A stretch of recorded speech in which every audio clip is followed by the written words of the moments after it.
So the Olympics are going on. Have you heard about that in Sochi, between the gay hating and the dog killing and the threat of terrorism? Bob Costas' pink eye. Am I missing anything else? Pink eyes. Pink eyes. Johnny Weir in his fabulous outfit. Johnny Weir, completely fabulous outfits. Is that guy gay?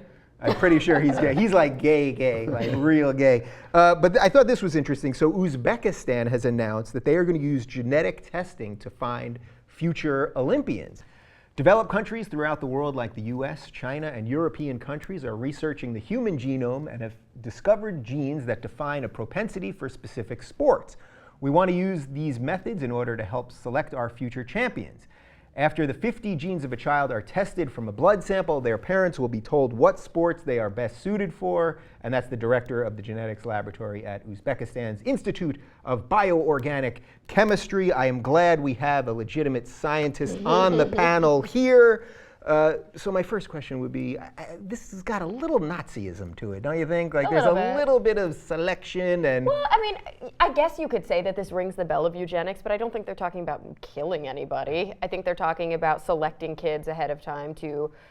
Here's the issue. It's not going to work. Right. That's the real problem. The problem isn't so much why they're coming at it this way, because I don't think this is a new idea. I think this is something that a lot of different countries have talked about doing. I'm sure there are labs here where individuals are talking about doing this. Right, and we do this with animals all the time. We do this with animals. Horse's mate to... The idea here is that you're probably going to learn more about somebody's athletic ability by actually testing their athletic ability than testing them for genetic propensity. These people are 10 years old. I mean, they're old enough to play sports. Right. Line them up, have them run a race, take the ones who are running the fastest and train them to be your future Olympians.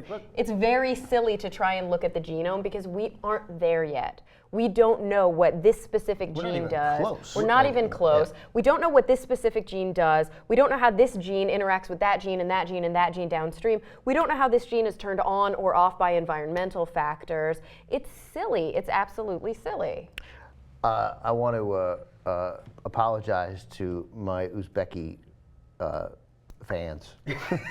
I like how you preface everything you're going to say with an apology. It's Totally. good. No, it's because really good. Always off the hook. When you let some backwards ass country like Uzbekistan do this, and they are dumb as posts and corrupt and have a history of corruption, like you know that this ends poorly to get to your first point. Like, so we're not there yet. They're gonna find some way that we're only gonna get the privileged kids who are related. They're gonna find some way to deny some, this is going to end up costing them good athletes because they won't recognize some good athlete because they will force mate two ridiculous Uzbekis together who they think are good at swimming. Right. And when all they wanted to do was swim the fuck out of Uzbekistan, which might be landlocked. Don't know.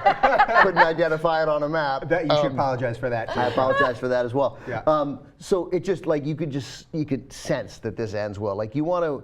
Like, you know what you should do? Invest in a serious Olympic program and build some stadiums and get kids there and recruit them and run them, like you said, and then see it and develop it and spend some money. But of course, my understanding is you probably got to spend some money on the rest of your population. Right, and of course, only rich people are going. Rich countries will be, even if it was legit. Let's say we could map all that and figure it out. Only rich countries will be able to do this, and then we're going to have two separate Olympics: one for the regular people, and then one for the genetically modified. Is one of the great democracies of Europe now. I'm going to regret this segment. Yeah, you are really going to regret this. But I'm willing to wager I'm okay. Yeah, I think you're going to be all right. I mean, it's like even getting past all of the sociological implications and all of the inequality, the income inequality implications of this. I've got to reiterate, it's not even going to work, and it's not about these people being modified. It's about trying to blindly look through their DNA and find some sort of marker that says, I'm going to be good at a sport. And we have found genetic markers. There's a marker that was mentioned in the Atlantic article that talks about this. There's an author of a book who kind of lends his expertise. And he talks about how there is a genetic marker that we know exists for fast twitch muscle fibers. And the truth of the matter is you're not going to win a 100-meter sprint if you don't have this, this mutation, if you don't carry this gene. But also most people carry it. It's something like 1 in 7 million, I don't remember the statistic, but a very small portion of the population doesn't have this. So yes, those people will probably never be Olympians when it comes to the sprint, but that's a very small portion of the population. Right. It's just, and that's such a prime example of when we take science and we take one very small example, one very small anecdotal example, and we try to apply it to every different usage, right? That's just not how genetics work. People try to say, oh, you have the gene for brown eyes or you have the gene for blue eyes. It's so much more complicated than that just to see what your eye color is. But we're used to remembering Mendelian genetics in high school. You guys remember the Punnett squares and the pea plants, and this one is tall and this one is short and this one has a wrinkly seed and this one has a smooth seed, and if you crossbreed them, this is what you get. But that's a single allele that's got simple dominance, and none of your genetics is that easy, and that's something that we have to really remember. Be sending Cara to Uzbekistan to deal with some of this stuff. By the way, you remember in high school, and then I didn't understand one word. I lost every word out there in the YouTubes is drawing a Punnett square right now. The big R, the little R. You remember for our movie guy here, what this was reminding me about was the movie Gattaca.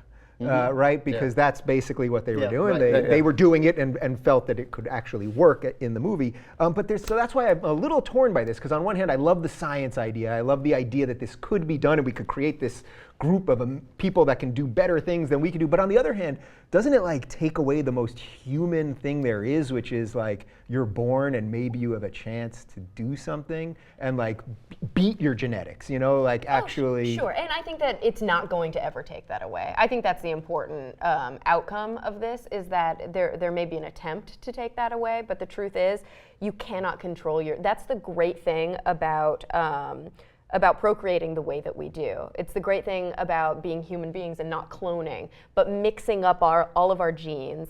So you take two people who have a certain genetic profile and you breed them, they still may have offspring that's completely different, because you're not going to simply just get half of moms and half of dads. They're all going to be shuffled around. And it still is a total crapshoot how they're going to end up. And I think that's the beautiful thing about our type of sexual reproduction, and you've got to remember that. So Ben, bring us home.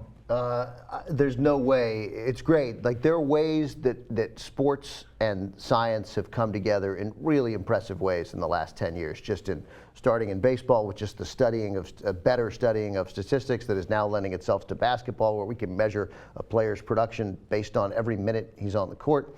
And now ways to sort of include science in training and so forth. But there is no conceivable way that Uzbekistan is going to be on the cutting edge of this in any way, shape, or form. I know you asked Ben to take us home, but I just have to ask at the very end, what is the point?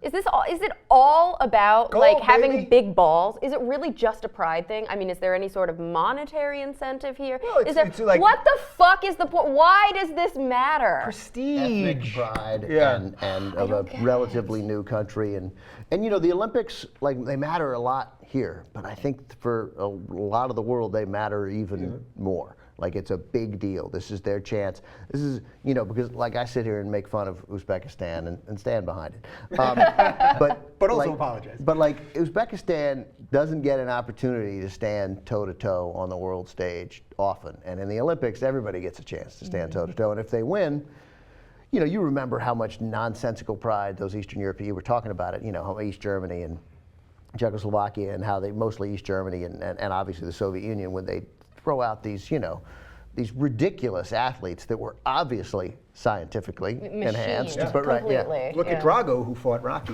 on Christmas Day in Moscow. I mean, look at that guy.